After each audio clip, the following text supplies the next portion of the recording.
Doctor Mehul Bhatt once again. Mumbai में पिछले 10 दिनों में काफ़ी ज़्यादा कोविड के केसेस आ रहे हैं।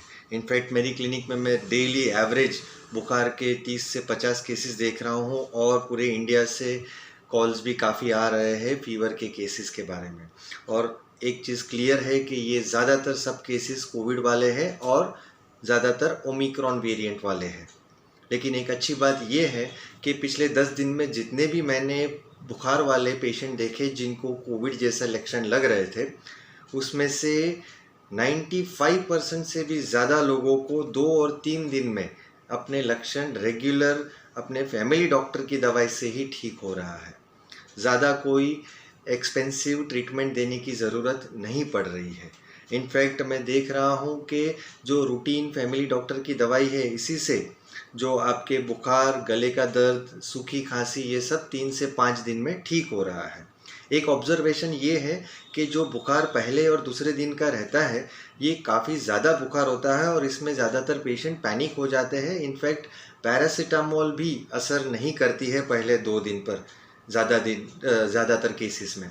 सो इसी में लोग पेन किलर या बाकी सब बुखार की गोली एक्सेसिव पहले 2 दिन में ले लेते हैं। तो मेरी सलाह सभी को यही रहेगी कि पैरासीटामोल अपने वेट के मुताबिक अपनी डॉक्टर की सलाह से लीजिए और पेशेंस रखिए। 2 या 3 दिन में ज़्यादातर केसेस में बुखार चला जाता है। और एक ऑब्जर्वेशन ये है कि दूसरा और तीसरा दिन जब आता है बुखार का, तब काफ़ी पेशेंट को गले का दर्द होता है और वो काफ़ी ज़्यादा होता है, जिससे निगलना भी उनके लिए मुश्किल हो जाता है।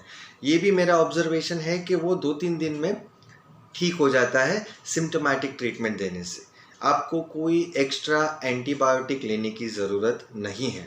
एक बड़ा ऑब्जर्वेशन जो सेकेंड सीज़न में भी मैंने बताया था, वो ये था कि लोग डॉक्टर को पूछे बगैर अपनी मर्जी से गले के लिए एजिथ्रोमाइसिन, डॉक्सीसाइक्लिन, एमोक्सिसिलिन जैसी एंटीबायोटिक शुरू कर रहे हैं, जो हानिकारक भी हो सकता है। जो कोविड का वायरस है, उस पे ये एंटीबायोटिक असर नहीं करती है। इनफैक्ट कोविड के लिए जो हम बेसिक ट्रीटमेंट एंटीवायरल देते हैं, जो क्लिनिक से आपके फैमिली डॉक्टर दे रहे हैं, वो ही इनफ है। आपको कोई हैवी एंटीबायोटिक लेने की ज़रूरत नहीं है।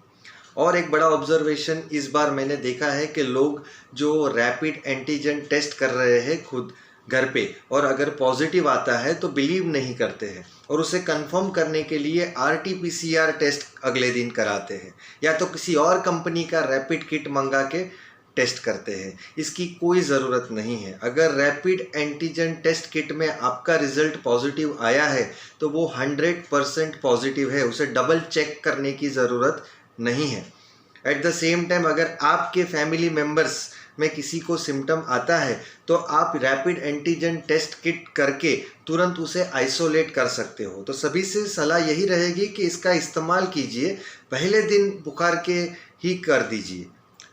2-3 दिन एक्स्ट्रा अगर आप निकाल दोगे टेस्ट करने के लिए तो आपके पूरे घर में, स्पेशली बड़े बुजुर्ग को, ये इन्फेक्शन लग सकता है।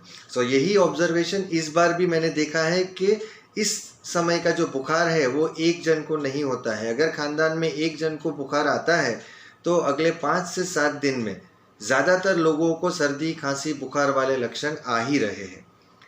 और अगर ऐसा होता है, अगर आपके घर में 2 से ज़्यादा लोगों को सर्दी, खांसी, बुखार एक साथ है या एक हफ्ते के अंदर है, तो समझ के चलिए कि ये कोविड है और अपने आप को आइसोलेट कीजिए और आपके फैमिली डॉक्टर की दवाई तुरंत शुरू कर दीजिए। तो यही छोटे मोटे मैसेज इस बार के कोविड के लिए आप सभी के लिए।